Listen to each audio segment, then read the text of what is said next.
revisit that story about Britam and financial services firm. Britam has expressed that it would prefer if a Kenyan investor could take up the 20.3% stake previously held by Mauritian businessman Dawood Rawat. In an exclusive interview with KTN's Abiagina, Britam Group CEO Benson Wairegi acknowledged that they were in talks with the Mauritian government, which is currently holding on to Dawood's stake after it emerged that the businessman was running a Ponzi scheme in the country. Here's that full interview, delving deeper as to growth prospects for Britam as well as its subsidiaries in the region. Wairegi, of course, my first question is 2016. A lot has been said about this particular year, that we are likely to see strong growth from different sectors of the economy. What is the case for the insurance industry? 2016 is most likely going to be a much better year than 2015.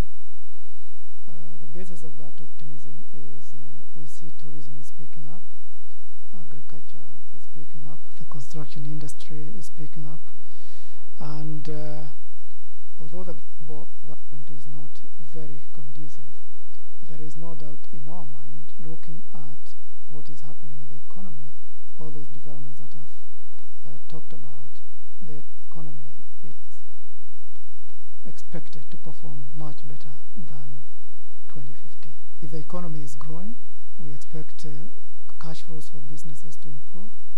If cash flows improve, we expect the businesses then to take out insurance covers and pay for the premiums. If the economy improves, we expect to see more employment. As you know, the middle class is also expanding in Kenya, so we expect to see more personal insurance covers, people buying more life insurance, more personal accident, more health insurance covers. So everybody benefits all round.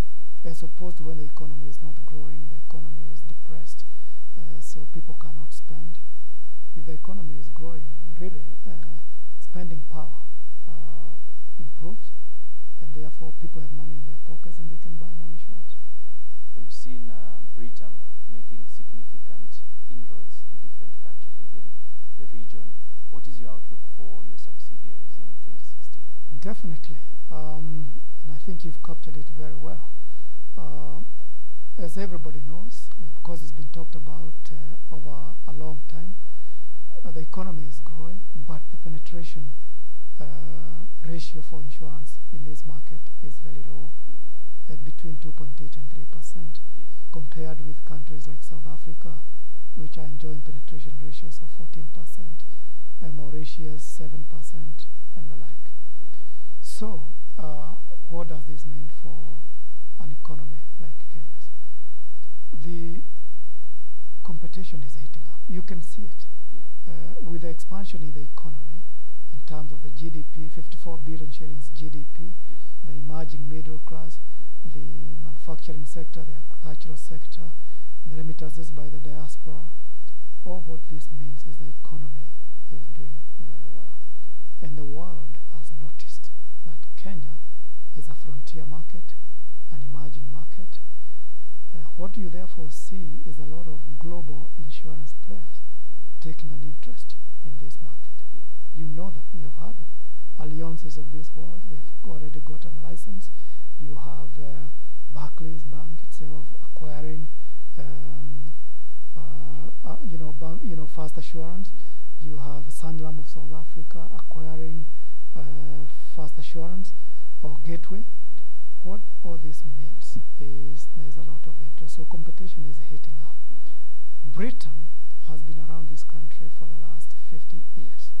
We know the market very well. We understand the consumers in this market, and we are focused on delivering innovative products, serving our customers who have been very loyal to Britam over the last 50 years. And we are a major player in this market, not just for insurance, but asset management.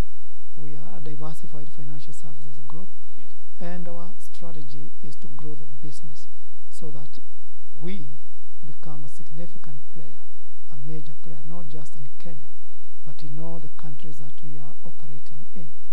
As you'll be aware, Britam currently operates in 7 countries, including Kenya. expect to see our market share in all those markets growing, but also Kenya, which is the major market for us, continuing to grow. So we are very optimistic. What are some of the areas you see growth coming from for Britam? Correct to say the subsidiaries have faced challenges, but these are the challenges that come with startups. Our subsidiaries in South Sudan, in Uganda, and Rwanda are what you call greenfield. So any startup expects to experience initial challenges of developing the market, gaining customers. Then the other subsidiaries in Tanzania, Mozambique, and Malawi came through the merger and acquisition transaction that came through acquiring Real Insurance. Incidentally, all these subsidiaries have registered growth. What we expect to see is an acceleration of growth. They have experienced challenges consistent with the challenges in those markets that every other business operation is experiencing. But subsidiaries in the acquired entities have also been rebranded into Britam, have actually fared better than most. So we expect to see continuous growth, expansion, because of the support they are getting from Kenya and the new name that they have acquired, Britam, which, as you know, is a strong brand and which has been very well received in all these markets. And how is this likely to impact on your bottom line? Positively, the way to put it. We did issue a profit warning, but that is explained by other forces. The core businesses have performed very well. So we expect the performance of all these businesses in these 7 countries to perform better than they performed in 2015. So in a nutshell, bottom line